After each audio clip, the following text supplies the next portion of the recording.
Hello everyone. इस video में बहुत ही ख़ास चीज़ें आपके लिए लाई गई हैं, जैसे कि सिविल जज के बारे में, बिहार जुडिशरी के बारे में आपसे चर्चा किया जाएगा इस वीडियो में। और आपने देखा कि रिसेंटली जो लास्ट एग्ज़ाम हुए थे सिविल जज के बिहार जुडिशरी के, उसके रिज़ल्ट आ चुके हैं। बहुत सारे लोग सेलेक्ट भी हुए, बहुत सारे लोग सफलता नहीं मिली उनको। लेकिन मैं उन सभी लोगों को यही कहना चाहूँगा कि आपकी सफलता जो है कुछ टाइम के लिए सिर्फ टाली गई है, ऐसा नहीं कि आप असफल हैं अपने जीवन में। तो इस वीडियो में हम यही चर्चा करेंगे कि अब आने वाली स्ट्रेटजी हमारी क्या होनी चाहिए, क्योंकि वैकेंसीज बहुत आने वाली हैं बिहार जुडिशरी में। नंबर ऑफ वैकेंसीज अभी तो मैं ऑफिशियली कुछ नहीं बोल सकता, लेकिन हाँ, सुनने में आ रहा है कि ज़्यादा वैकेंसीज हैं। और चूंकि रिजल्ट भी आ चुका है पिछले एग्जाम का, तो अभी 1-2 महीने में, 15-20 दिन में अब न तब वैकेंसीज आ जाए। तो इसलिए हमें लगा कि एक वीडियो लानी चाहिए हमें सिविल जज बिहार जुडिशरी के, जिसमें हम सिलेबस के बारे में चर्चा करेंगे और सारे जो क्वेश्चंस हैं, आम सवाल होते हैं स्टूडेंट्स के, जैसे कि साहब उसमें एज क्या चाहिए, और एलएलबी डिग्री से ही काम चल जाएगा या प्रैक्टिस भी मांगते हैं, उसमें प्रैक्टिस मांगते हैं तो कितने साल की मांगते हैं। उसके बाद हम लोग कुछ आरक्षण के बारे में बात करेंगे, सैलरीज के बारे में बात करेंगे, कितनी सैलरी इसमें होती है, सिलेबस के बारे में बात करेंगे, जीके जीएस इस स्टेट में है या नहीं है, कि सिर्फ लॉ के पेपर ही होंगे। ऐसे कई सारे सवाल हैं जो आपको आने चाहिए। और देखेंगे कि कभी कभी नोटिफिकेशन में होता है कि एक सर्टिफिकेट भी चाहिए, अपने कॉलेज से आप सर्टिफिकेट लेके आइए तभी आप आवेदन कर पाएंगे। इसके बारे में भी हम चर्चा करेंगे। तो ऐसे कई इंपॉर्टेंट क्वेश्चंस का जवाब आपको दिया जाएगा। तो ये वीडियो जो है बहुत ही इंफॉर्मेटिव होने वाला है। तो मैं उन लोगों से रिक्वेस्ट करूंगा जो पहली बार हैं हमारे इस वीडियो पे, चैनल पे, हमारे यूट्यूब चैनल को आप सब्सक्राइब करिए, लाइक करिए, शेयर करिए और बेल आइकन को ज़रूर प्रेस करिए, ताकि आपको आने वाले वैकेंसीज के बारे में पता चल पाए।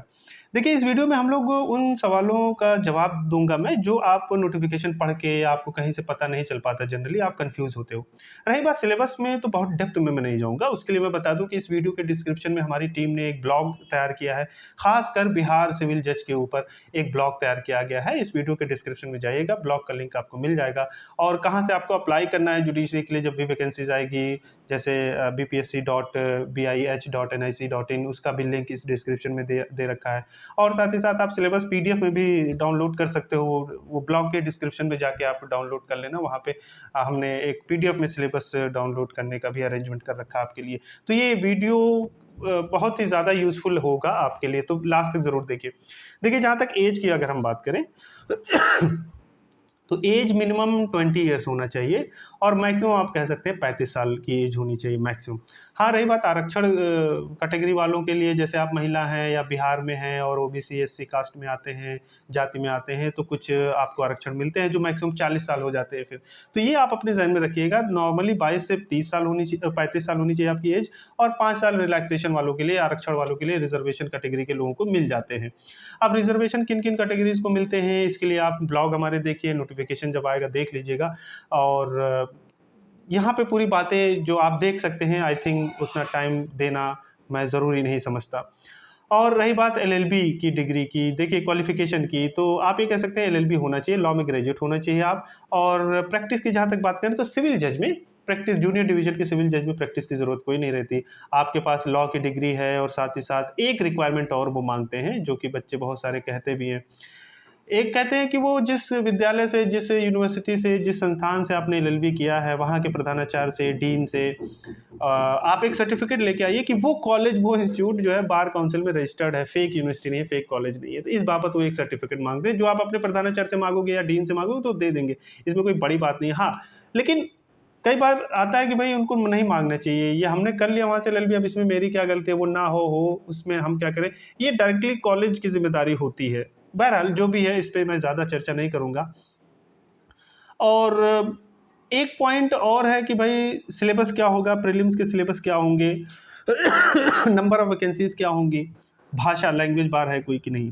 देखिए, लैंग्वेज की जहाँ तक बात करें तो कोई ऐसी लैंग्वेज बार नहीं है। जैसे कि आप पंजाब जुडिशरी में देखते हो पंजाबी आना चाहिए, महाराष्ट्र में देखते हो महाराष्ट्री लैंग्वेज आनी चाहिए, मराठी लैंग्वेज आनी चाहिए, गुजरात जुडिशरी में आप देखते हैं गुजराती लैंग्वेज वो मांगते हैं, या एग्जाम क्वालिफाई करना पड़ता है पहले गुजराती भाषा में। लेकिन बिहार जुडिशरी की हम बात करें सिविल जज की, तो ऐसा कुछ रिक्वायरमेंट नहीं है। तो इसके लिए आप निश्चिंत रहिए और अपनी तैयारी को आप जारी रखिए, कंटिन्यू रखिए।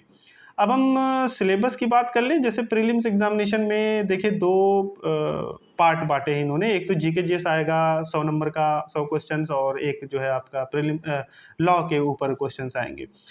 लॉ के ऊपर क्वेश्चन 150 आएंगे, 150 नंबर के रहेंगे।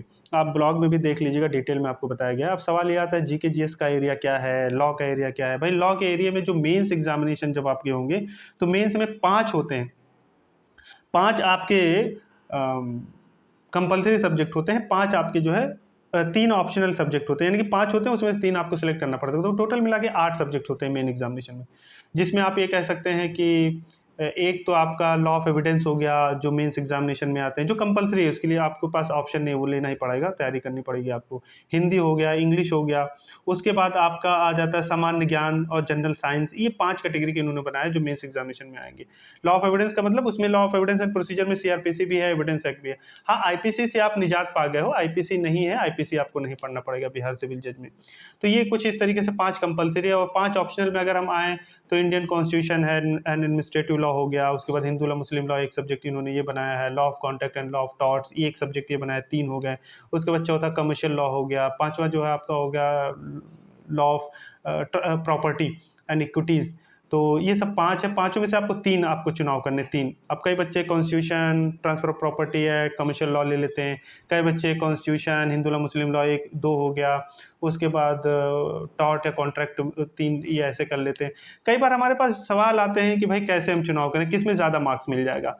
तो देखिए ऐसा नहीं है, जिस सब्जेक्ट में आप लोग को लगता है कि आप अच्छा कर लेंगे। कई बच्चों का होता है कि कॉन्स्टिट्यूशन में बहुत ज़्यादा एक्सपर्ट है, कई बच्चों का होता है फैमिली लॉ में एक्सपर्ट है, हिंदू लॉ मुस्लिम लॉ। कई बच्चे जब बीकॉम करके एलएलबी करते हैं तो उनका कमर्शियल लॉ जैसे कि नेगोशिएबल इंस्ट्रूमेंट एक्ट है, सेल्स ऑफ गुड्स एक्ट है, ये कमर्शियल लॉ उनका बहुत अच्छा होता है, तो वो ले लेते हैं ऑप्शन में। तो ऐसा कुछ नहीं, आप इसको लेंगे तो मार्क्स ज़्यादा मिल जाएंगे, इसको लेंगे तो कम मार्क्स मिलेंगे, कितना भी लिख दो, ऐसा कुछ नहीं होता है। डिपेंड्स अप टू यू कि जिसमें आपको लगता है कि आप अच्छा कर सकते हैं वो आप मेंस एग्जामिनेशन में चुनाव उसी 3 सब्जेक्ट का करें। तो ये एक ख़ास बात और हो गई। और रही बात वैकेंसी की, देखिए वैकेंसी बहुत ही जल्द आने वाले हैं, बहुत ही जल्दी वैकेंसीज़ भी ये रिलीज़ कर देंगे। तो सुनने में आ रहा है कि हैंडसम वैकेंसीज़ है, बहुत ज़्यादा वैकेंसीज़ है।